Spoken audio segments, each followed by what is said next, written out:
ନାରେ ବସିଥିବା ମଣିଷ ବେଳେ ବେଳେ ଭାବେ ନା ହାତ କୂଳ ତାକୁ ଛାଡି ପଡୁଛି। ହେଲେ ବୋକା ନିର୍ପଥ ମଣିଷ ବୁଝିପାରେନି ସେ ନିଜେ କୂଳ ଛଡା ହେଇ ସାରିଛି। ମୁଁ ଆଜି ଠିକ ସେମିତି ଗୋଟାଏ କୂଳ ଛଡା ମଣିଷ।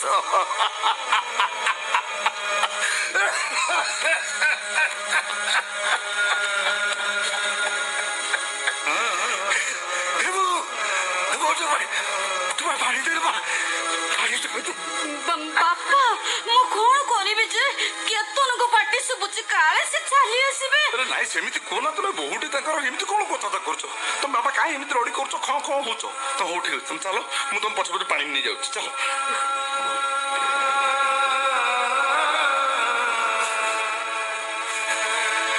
ପୋଖରୀ ଆସିଥିଲି ଧୂପ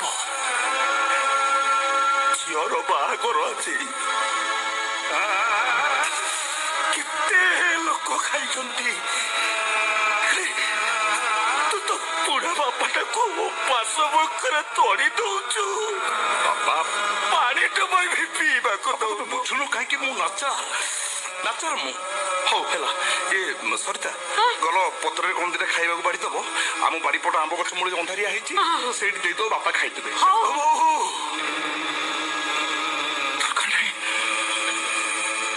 ସେମିତି ଚାଲି ଯାଉଛି।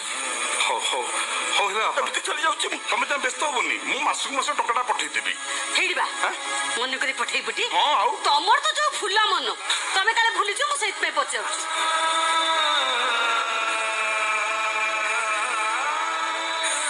ଗୋଟାଏ ଚାକିରି ମାସ ଶେଷରେ 30ଟା ନୋଟ। ଆରେ ଏତକ ପାଇଁ ଯେ ନିଜ ରକ୍ତକୁ ଭୁଲିଯାଏ ନିଜ ବାପାକୁ ପାଶୋରି ଦିଏ। ସେ ମୋତେ କେବେ ଟଙ୍କା ଦବାକୁ ମନେ ରଖିବନି ବୋହୁ। ଆରେ ସେ ଟଙ୍କା ତୁ ତ ପାଖରେ ରହ ନିଜର ଜୋତା ପଲିସ କରିବୁ ତୋ ସ୍ତ୍ରୀ କି ଶାଢୀ ଆଣି ପିନ୍ଧେଇବୁ। ଚୁପ୍ ମୁଁ କାହାର ବାପା ନୁହେଁ। ମୁଁ କାହାର କୁ ଜନ୍ମ ଦେଇନି। ମୁଁ କାହାର ଜନ୍ମଦାତା ନୁହେଁ। ମୁଁ ଗୋଟାଏ ଛାଇର ମଣିଷ। ରାମାୟଣରେ ଗୋଟାଏ ପୁଅ ଥିଲା ରାମ ଯେ ବାପା ପାଇଁ 14 ବର୍ଷ ବନବାସ ଯାଇଥିଲେ। ହେଲେ ତୁ ମୋର ଗୋଟେ ଏମିତି ପୁଅ ଯେ ଯାହା ପାଇଁ ତୋ ବାପା ଆଜି ସାରା ଜୀବନ ବନବାସ ଯାଉଛେ। ନୂଆ ରାମାୟଣ ନୂଆ କାହାଣୀ ତୁ ତିଆରି କରିଦେଲୁ ଗପ। ଯୋଉ କାହାଣୀ ଶୁଣି କେହି ଶୁଣି ପାରିବେନି କି ତୁଣ୍ଡ ଖୋଲି କହି ହବନି। ହେଲେ ନିଜେ ସେ କାହାଣୀ କାନ୍ଦୁଛି। କାହାକୁ କହିବି କିଏ ସେ ଶୁଣିବ କାହାଣୀ ମୋର। ଓ ବାପା ପାଟି ଚୁପ୍ କର କହୁଛି। ଆରେ ପାଟି ଚୁପ୍ ହେଇଗଲେ ବି ଏ ମନଟା ଚିତ୍କାର କରି କହିବ।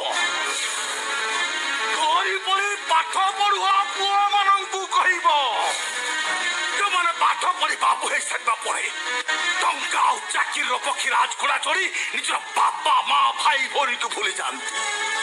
ସେଇମାନଙ୍କୁ କହିବ ବାବୁ ହେଇସାରିବା ପରେ ବାବୁର ପୋଷାକ ତଳେ ତମ ଦେହରେ ଯାହାର ରକ୍ତ ବହୁଛି ବାବୁ ହେଲା ପରେ ତମେ କଣ ସେ ରକ୍ତକୁ ଭୁଲିଗଲ? ବାବୁ ହେଲା ପରେ କଣ ସବୁ ଏମିତି ଭୁଲି ଯାଆନ୍ତି?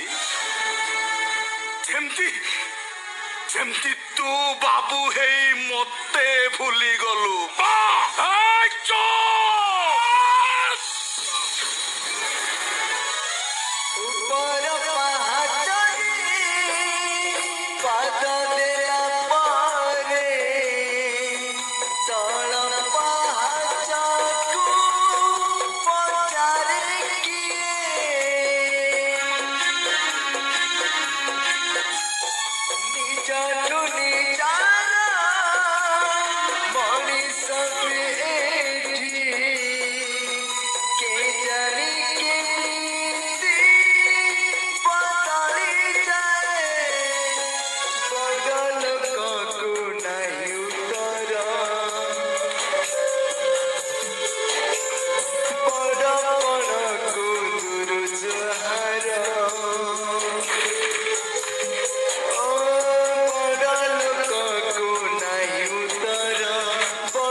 ସୁହାଏ